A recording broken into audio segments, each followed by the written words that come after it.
Bienvenue sur TechWatch. Aujourd'hui, nous vous présentons les actualités du jour, le 8 avril 2025, dans le monde de la technologie. Préparez-vous à découvrir les informations incontournables. CMA-CGM annonce un investissement de 100 millions d'euros dans la start-up Mistral AI. Ce partenariat vise à développer des solutions d'intelligence artificielle pour le transport maritime et la logistique. L'objectif est d'optimiser les processus opérationnels et d'améliorer l'expérience client, notamment par l'automatisation des réclamations. Mistral AI établira une Mistral AI Factory à Marseille, se concentrant sur des solutions personnalisées, ainsi qu'un Media Lab pour l'édition et la vérification automatisée. Ce développement s'inscrit dans une tendance croissante d'investissement dans l'intelligence artificielle. De son côté, SFR connaît une restructuration significative. Patrick Drahi envisage de vendre l'opérateur après avoir restructuré sa dette. Des entreprises telles que Bouygues et Orange manifestent un intérêt pour cette acquisition, ce qui pourrait entraîner une consolidation du marché français des télécommunications. Cloudflare a récemment acquis Outerbase afin d'améliorer ses agents d'intelligence artificielle, facilitant ainsi la création d'applications. La start-up Pianote AI a levé 8,1 millions d'euros pour ses solutions de reconnaissance vocale, visant à optimiser l'identification des locuteurs. Ce type de financement est essentiel pour les entreprises innovant dans des domaines hautement compétitifs. La conférence IT Tour se tiendra à Aix-en-Provence, abordant des sujets tels que l'intelligence artificielle et la sécurité des systèmes d'information.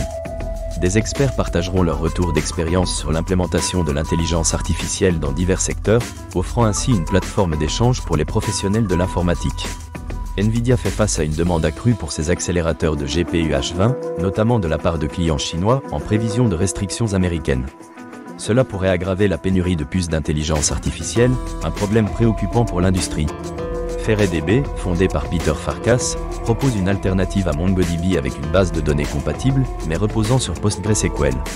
Cette initiative vise à offrir plus de transparence et d'options aux développeurs, suite au changement de licence chez MongoDB. Zendesk intègre la technologie de Local Measure afin d'améliorer ses capacités vocales en matière d'intelligence artificielle dans ses solutions de centre de contact. Cela permet d'offrir une solution plus complète à ses clients. L'école d'informatique IPSI ouvrira un nouveau campus à Val d'Europe en 2025, proposant des formations en cybersécurité, en intelligence artificielle et en développement d'applications, toutes reconnues par l'État. Cette initiative répond à la demande croissante de professionnels qualifiés dans ces domaines. Ivanti a alerté ses clients sur une vulnérabilité critique exploitée par un groupe apt chinois, incitant à une mise à jour urgente des appliances Connect Secure. La sécurité informatique demeure une priorité face à la montée des cyberattaques. Lip Bhutan, le nouveau directeur général d'Intel, souhaite redresser l'entreprise en se concentrant sur ses activités principales, notamment les accélérateurs d'intelligence artificielle et les GPU. Il souligne l'importance des retours critiques de ses partenaires pour améliorer la stratégie.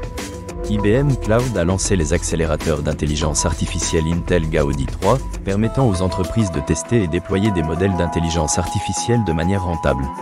Ces accélérateurs améliorent les performances d'inférence et de réglage fin, un atout pour les entreprises qui souhaitent innover rapidement. NumSpot a officiellement lancé ses services de plateforme en tant que service autour de Kubernetes et PostgreSQL, cherchant à simplifier la gestion des infrastructures cloud. Cela répond à un besoin croissant dans le paysage technologique actuel. Enfin, en 2024, les startups de cybersécurité ont levé 12,1 milliards de dollars, la France surpassant le Royaume-Uni en valeur totale des levées de fonds, malgré un nombre d'opérations inférieur. Cela illustre l'importance croissante de la cybersécurité. En mars et novembre 2024, YesWeHack a levé 26 millions d'euros et Stoic 25 millions d'euros. Cependant, les financements globaux en Europe pour la cybersécurité n'ont pas dépassé le milliard d'euros, marquant une baisse par rapport aux années précédentes. Le groupement hospitalier territorial de Bourgogne méridionale a choisi JameSpot pour remplacer Microsoft Office 365, avec un déploiement complet en une journée. Le Health Data Hub prévoit de sortir progressivement du cloud Azure de Microsoft, multipliant les contacts avec des fournisseurs de cloud souverains.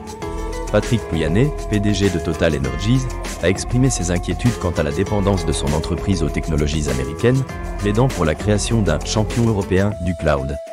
Merci de votre attention. À demain pour d'autres nouvelles passionnantes du monde de la technologie.